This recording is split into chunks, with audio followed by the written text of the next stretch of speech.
പക്ഷേ നമുക്കിപ്പോൾ എഐയോട് അവരുടെ സിഎയോട് ഇങ്ങനത്തെ ട്രെയിനിങ് കൊടുക്കുക അതൊക്കെ പറയാൻ കുറച്ച് സമയം എടുക്കുന്ന കാര്യങ്ങളാണ്. പക്ഷെ നമുക്ക് നമ്മുടെ പേരൻസിനോട്, ഈ ഉള്ള മാതാപിതാക്കളോട്, കാരണം കടന്നു വരുന്ന കുഞ്ഞുങ്ങൾ കൂടുതലും ഡിജിറ്റൽ യുഗമാണ് എല്ലാവരും തന്നെ. അപ്പോൾ അവരോട് എന്തെങ്കിലും നമുക്ക് ഇതിനെപ്പറ്റി എങ്ങനെയാണ് നിങ്ങളുടെ മക്കളെ കൺട്രോൾ ചെയ്യേണ്ടത്, അല്ല എന്തോരം നമ്മൾ ഉപയോഗിപ്പിക്കണം, അങ്ങനെയൊക്കെയുള്ള കാര്യങ്ങൾ എന്താ അച്ഛന് പറഞ്ഞു കൊടുക്കാൻ പറ്റുന്നത്, അവർക്കൊരു സന്ദേശം? ഒരിക്കലൊരു ക്ലാസ്സിൽ ഞാൻ ചോദിക്കുന്നു, നിങ്ങളുടെ ഫോൺ എടുക്കൂ. അപ്പോൾ എല്ലാവരുടെ കയ്യിൽ ഫോണുണ്ട്, എല്ലാവരും ഫോൺ എടുക്കുന്നു. നിങ്ങൾ ഇൻസ്റ്റ എടുക്കൂ. അപ്പോൾ എല്ലാ പിള്ളേരും ഇൻസ്റ്റ എടുക്കുന്നു. അപ്പോൾ നോക്കിയാൽ ചലഞ്ച് തരുവാണ്, എന്താണ് ഇൻസ്റ്റയിൽ നിങ്ങളുടെ ഡെയിലി ആവറേജ് എത്രയാണ് എന്ന്. അപ്പോൾ പിള്ളേരത് പറയത്തില്ല. അപ്പോൾ പറയാൻ വേണ്ടി ഞാൻ എന്തിട്ട് ടെക്നിക്ക് എടുത്തു. ഞാൻ പറഞ്ഞു, ഏറ്റവും കൂടുതൽ ഡെയിലി ആവറേജ് ഉള്ള ആരാന്ന് നോക്കട്ടെ, അയാൾക്ക് പ്രത്യേക അപ്രീസിയേഷൻ. അപ്പോൾ അവരുടെ ഗ്രൂപ്പ് ഉണ്ടായിരുന്നു, അവരുടെ ഗ്രൂപ്പിന് 10 പോയിന്റ് എന്ന് പറഞ്ഞു. അപ്പോൾ തന്നെ എല്ലാവരും വേഗം എടുത്തിട്ട് ഡെയിലി ആവറേജ് നോക്കുകയാണ്. ഓക്കെ, എടുത്തിട്ട് ഓരോരുത്തർ എനിക്ക് 2 മണിക്കൂർ, എനിക്ക് 3 മണിക്കൂർ എന്ന് പറഞ്ഞ് കാണിക്കുകയാണ്. So I was surprise to see that ഒരു കുട്ടി പറയാണ്, എനിക്ക് 6.5 6.5 മണിക്കൂർ എനിക്ക് ഡെയിലി ആവറേജ് ഇൻസ്റ്റയിലുണ്ടെന്ന് പറഞ്ഞ് എന്നെ കൊണ്ടുവന്ന് കാണിച്ചു. ആ കുട്ടിക്ക് ഗ്രൂപ്പിന് 10 പോയിന്റ് മേടിച്ചു. അല്ലേ കൊണ്ടുവന്ന് കാണിക്കത്തില്ല, കൊണ്ടുവന്ന് കാണിച്ചു. സോ അത്തരത്തിൽ 5 മണിക്കൂർ 6 മണിക്കൂർ ഒക്കെയുള്ള കുട്ടികളുണ്ടായിരുന്നു. 24 അവേഴ്സിൻ്റെ അകത്ത് ഇൻസ്റ്റഗ്രാം എന്ന് പറയുന്ന ഒരൊറ്റ പ്രോഗ്രാമിനകത്ത് മാത്രം ഒരു കുട്ടി 6.5 മണിക്കൂർ സമയം അവനകത്ത് ഇരിക്കുന്നു എന്ന് പറഞ്ഞാൽ, ബാക്കി സ്നാപ്ചാറ്റ് ആവാം, യൂട്യൂബ് ഷോർട്സ് ആവാം, അല്ലെങ്കിൽ മറ്റ് സോഷ്യൽ മീഡിയസ് ആവാം, അവരെല്ലാം ചേർത്ത് ഒരു കുട്ടിയുടെ ആവറേജ് സ്ക്രീൻ ടൈം എത്രയാണ്. അപ്പോൾ ക്ലാസ് വിട്ട് വീട്ടിൽ വന്നിട്ടുണ്ടെങ്കിൽ രാത്രിയിൽ എത്ര സമയം കുട്ടി ഉറങ്ങുന്നുണ്ട്, ഇതൊക്കെ ശ്രദ്ധിക്കേണ്ടത് ആരാണ്? അപ്പോൾ അഡോളസൻസ് എന്ന് പറയുന്ന ഒരു നെറ്റ് സീരീസ്, അത് നെറ്റ്ഫ്ലിക്സിൽ ഭയങ്കര വൈറലായതാണ്. അപ്പോൾ അതിനകത്ത് തന്നെ ആ കുട്ടിയുടെ അപ്പൻ അത്ഭുതപ്പെടുകയാണ്, എന്തുകൊണ്ടാണ് എൻ്റെ മകൻ 9 പഠിക്കുന്ന എൻ്റെ ചെറുക്കൻ അതേ ക്ലാസ്സിൽ പഠിക്കുന്ന എൻ്റെ ഒരു പാവം പയ്യനായിരുന്നു, അവൻ എന്തുകൊണ്ടാണ് ആ പെൺകുട്ടിയെ കുത്തിക്കൊന്നത്, വളരെ ക്രൂരമായി സ്റ്റാബ് ചെയ്തത്. അപ്പോൾ അതിനുശേഷം അവൻ്റെ ഫോണും ഇൻസ്റ്റയൊക്കെ എടുത്ത് നോക്കുമ്പോഴത്തേക്കുമാണ് അപ്പൻ അറിയണത് അവരുടെ ലോകം വേറൊരു ലോകമായിരുന്നു. അപ്പോൾ ഇൻസ്റ്റയിൽ ആ പെൺകുട്ടി ഇവനിട്ട ഒരു ഫോട്ടോയ്ക്ക് ഇട്ട ഒരു ചെറിയൊരു സ്മൈലി, അതാണ് അവന് ഇതുണ്ടാക്കിയത്. അപ്പോൾ അത് ജനറേഷൻ ഗ്യാപ്പ് അത്ര വലുതാണ്. മുതിർന്നവരുടെ ലോകവും ഇന്നത്തെ പിള്ളേരുടെ ആ ഡിജിറ്റൽ സ്പേസും വളരെയധികം നമുക്ക് മനസ്സിലാക്കാൻ വേണ്ടി പറ്റണില്ല. അപ്പോൾ ഇതിനെക്കുറിച്ച് പേരൻസ് അവെയർ ആയിരിക്കുക, നമ്മുടെ മക്കൾ ഏത് ലോകത്താണുള്ളതെന്ന് അറിയുക. സോ പേരൻസ് എല്ലാം വറീഡാണ്, ആങ്ഷ്യസ് ആണ്. അപ്പോൾ അതിന് ഇതുപോലെയുള്ള അവബോധം നൽകുന്ന നല്ല ട്രെയിനിങ്ങുകൾ നമ്മുടെ കുഞ്ഞുങ്ങൾക്ക് സ്കൂളുകളിലും കോളേജുകളിലും എങ്ങനെ നമുക്ക് ഡിജിറ്റൽ സ്പേസിൽ ക്രിയേറ്റീവായിട്ടായിരിക്കണം എന്നതിനെക്കുറിച്ച് കൊടുക്കണം. ഞാൻ ഒരു കാര്യം ശ്രദ്ധിച്ചു, നമ്മളിപ്പോൾ എ ഐയെക്കുറിച്ച് പറയുമ്പോൾ ഞാൻ കോളേജിൽ പഠിപ്പിക്കുകയാണ്, പക്ഷേ എനിക്ക് ബലമായ സംശയമുണ്ട് എ ഐ എന്ന് പറഞ്ഞാൽ ChatGPT മാത്രമാണ് എന്ന മട്ടിലാണ് പല പിള്ളേരെയും ഞാൻ കണ്ടത്. കാരണം പക്ഷേ ഇവരെല്ലാവരും ഫോണിലാണ്. ഞാൻ അവർ കുറ്റപ്പെടുത്തി പറയുകയല്ല. ഈ ഫോണിൽ ഇത്തരത്തിൽ ഉള്ള ക്രിയേറ്റീവായ എന്തുമാത്രം കാര്യങ്ങൾ, മറ്റ് പല ടൂളുകൾ, ഫോർ എക്സാമ്പിൾ ഗൂഗിളിൻ്റെ നോട്ട്ബുക്ക് എല്ലാം എന്ന് പറയുന്ന കുട്ടികൾക്ക് ഭയങ്കര ഉപയോഗപ്രദമായ ഒരു ടൂളുണ്ട്. അത് ഫ്രീ ആണ്, അത് വളരെ ഉപകാരപ്രദമാണ്. അല്ലെങ്കിൽ എന്താണ് ഗൂഗിളിൻ്റെ തന്നെ AI സ്റ്റുഡിയോ എന്ന് പറയുന്നത്, അല്ലെങ്കിൽ ഗൂഗിളിൽ മാപ്പിഫൈ AI എന്ന് പറയുന്നത്, അല്ലെങ്കിൽ സൈസ്പേസ് എന്ന് പറയുന്ന ഇങ്ങനെ എനിക്ക് എണ്ണി പറയാൻ ഒത്തിരി പ്രോഗ്രാംസ് ഉണ്ട്. പക്ഷേ എത്ര കുട്ടികൾക്ക് ഇതൊക്കെ അറിയാം? അവരുടെ ലോകം എന്ന് പറയുന്നത് ഈ പറയുന്നത് പോലെ എന്താണ്, ഈ റീൽസ് ഇങ്ങനെ തോണ്ടിയിരിക്കുകയാണ്. അപ്പോൾ എന്ത് ചെയ്യും AI? എന്താ ചെയ്യുക, നമ്മൾക്ക് ഇഷ്ടപ്പെട്ടത് ഏത് വിഷയത്തിലുള്ള റീൽസാണ് കാണുന്നത് അത് കണ്ടെത്തിയിട്ട് അടുത്ത സജഷനായിട്ട് ആ റീൽ തന്നെ വരും. അപ്പോൾ അത് കാണും അങ്ങനെ കണ്ടുകൊണ്ടിരിക്കുക. അപ്പോൾ അത്തരത്തിലുള്ള ലോകത്താണ് കുട്ടികൾ കൂടുതലും ഉള്ളതെന്നുള്ളത് പേരൻസും ടീച്ചേഴ്സും ശ്രദ്ധിക്കേണ്ടതാണ്. അതിന് പേരൻസ് കൺട്രോൾ ചെയ്യേണ്ടതാണ്. പേരൻസ് ഫോണിൽ എന്താണ് അവർ കൂടുതൽ കാണുന്നത്, എത്ര സമയം സ്ക്രീൻ ടൈം ഉണ്ട് എന്നതിനൊക്കെ. ഞാനൊരു വീട്ടിൽ പോയപ്പോൾ അവിടെ കണ്ടൊരു കാര്യമാണ്, ആ വീട്ടിൽ കൃത്യമായിട്ട് പേരൻസ് പറഞ്ഞിട്ടുണ്ട് ഇത്ര സമയമേ ഫോൺ ഉപയോഗിക്കാൻ പാടുള്ളൂ. അതിനവർ ചില ടെക്നിക്സും അവർ പറയുന്നുണ്ട്. എന്താണ്, വൈകുന്നേരം ഫോർ എക്സാമ്പിൾ ഒരു വീട്ടിൽ പറയുകയാണ്, വൈകുന്നേരം 7 മണിയാകുമ്പോൾ എല്ലാവരും ഫോൺ കൊണ്ടുവന്നിട്ട് അവരുടെ ഡൈനിങ് ടേബിളിലുള്ള ഒരു ബാസ്ക്കറ്റിൽ കൊണ്ടുപോയി വെക്കണം. അത് അപ്പനും അമ്മയും മക്കളും എല്ലാവരും കൊണ്ട് വെക്കണം. അവിടെ 3 മക്കളുണ്ട്, 3 പേർക്ക് ഫോണുണ്ട്. അപ്പോൾ ടോട്ടൽ 5 ഫോണുണ്ട്. എല്ലാ ഫോണും അവിടെ കൊണ്ടുപോയി വെച്ചേക്കണം.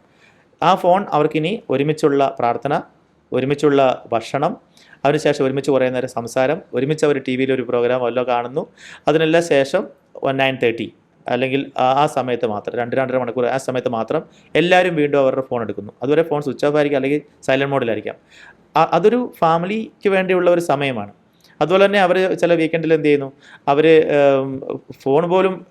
ഫോൺ എല്ലാവരും സ്വിച്ച് ഓഫ് ആക്കി വെക്കണം എന്ന് പറയുന്നു. സ്വിച്ച് ഓഫ് ആക്കിയിട്ട് അതിന് മുന്നേ അവരുടെ ഫ്രണ്ട് സർക്കിളും ഗ്രൂപ്പിലും പറയുന്നുണ്ട്, ഞങ്ങൾ ഇന്ന് എന്താണ് ഫോൺ ഉപയോഗിക്കാത്ത ദിവസമാണ്.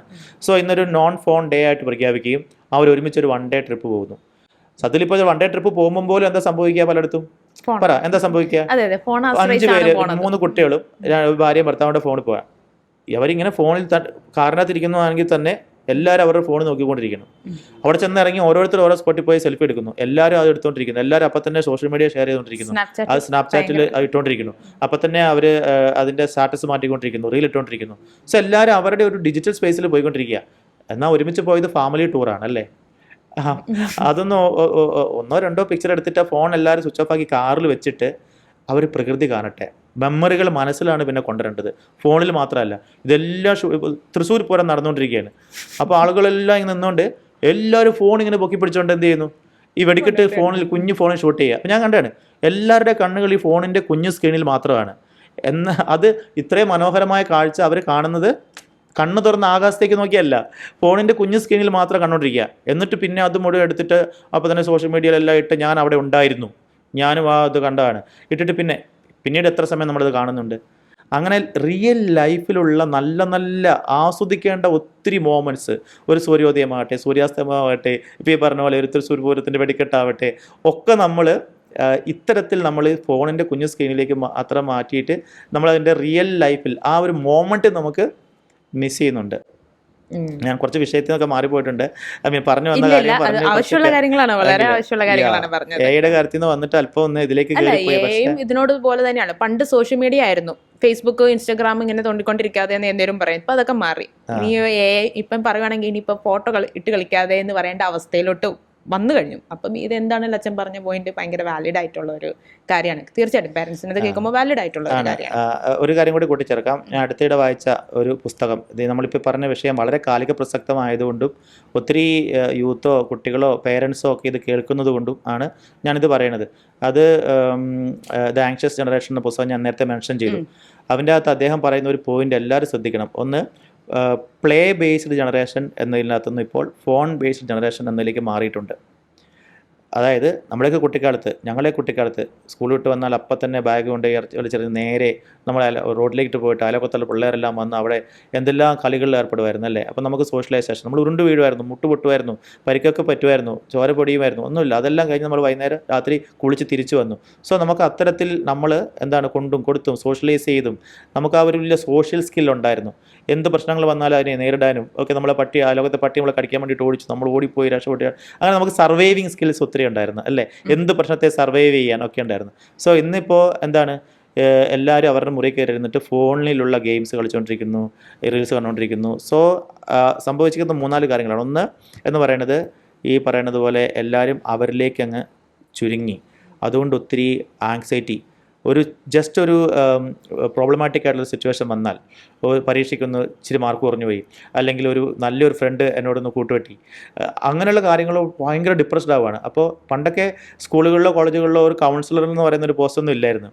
അപ്പോൾ ഇപ്പോൾ എന്ന് പറഞ്ഞാൽ പിള്ളേർക്ക് എന്താണ്, കൗൺസിലർമാരൊക്കെ വേണം, കൗൺസിലിംഗ് വേണം.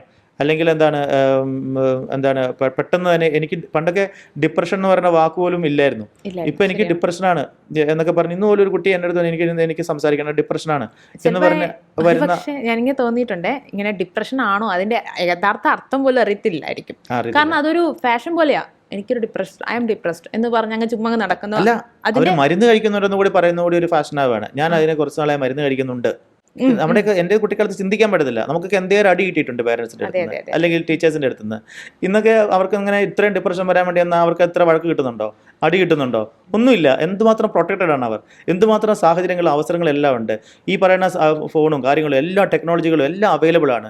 ലൈഫിൽ നമ്മളൊക്കെ കുഞ്ഞുനാളിൽ അനുഭവിച്ചിരുന്ന പ്രശ്നങ്ങളോ ആ ചലഞ്ചുകളോ ഒന്നും, എത്രയോ ദൂരം നടന്നു പോകണമായിരുന്നു, പോകുന്ന വഴിക്ക് എന്ത് റിസ്കുകളുണ്ടായിരുന്നു, ഒന്നും അവർക്കില്ല അല്ലേ? ഇപ്പോൾ ഒരു ചെറിയ മഴ പെയ്താൽ തന്നെ അവർക്ക് അവധിയാണ്. നമ്മളൊക്കെ ചെറുപ്പത്തിൽ എന്താണ്, ഞങ്ങളുടെ പാല ഒളിച്ചു പോയിട്ട് ഞങ്ങൾ കാട്ടിക്കൂടെ കയറി സ്കൂളിൽ പോകണമായിരുന്നു, ഒരു അവധി ഇല്ലായിരുന്നു. അത് ഇപ്പൊ നമ്മൾ പിള്ളേരോട് പറയുമ്പോൾ അവർ പറയുന്നത് അത് അന്നത്തെ കാലം, ഇന്ന് വണ്ടിയും വെള്ളവും ഒക്കെ ഉണ്ട്, അപ്പൊ ഞങ്ങൾക്ക് ഇനി അങ്ങനെ പോകാൻ പറ്റുമോ എന്ന് ചോദിക്കുന്ന ഒരു ചോദ്യം വാലിഡ് ആണ്. ഞാൻ പറഞ്ഞത് അത്തരത്തിൽ ചലഞ്ചുകളൊന്നും ഇല്ലാഞ്ഞിട്ട് കൂടി ദേ ആർ വറീഡ് അല്ലേ?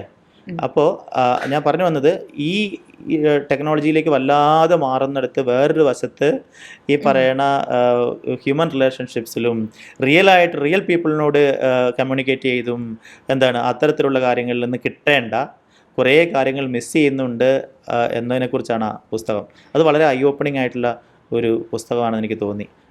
നമ്മുടെ അത് അമേരിക്കക്കാരൻ എഴുതിയതാണെങ്കിൽ കൂടി നമ്മുടെ കൊച്ചു കേരളത്തിലും സംഭവിച്ചുകൊണ്ടിരിക്കുന്ന ശ്രദ്ധിക്കേണ്ട കുറേ കാര്യങ്ങളാണ് അതിൽ ഉള്ളത്.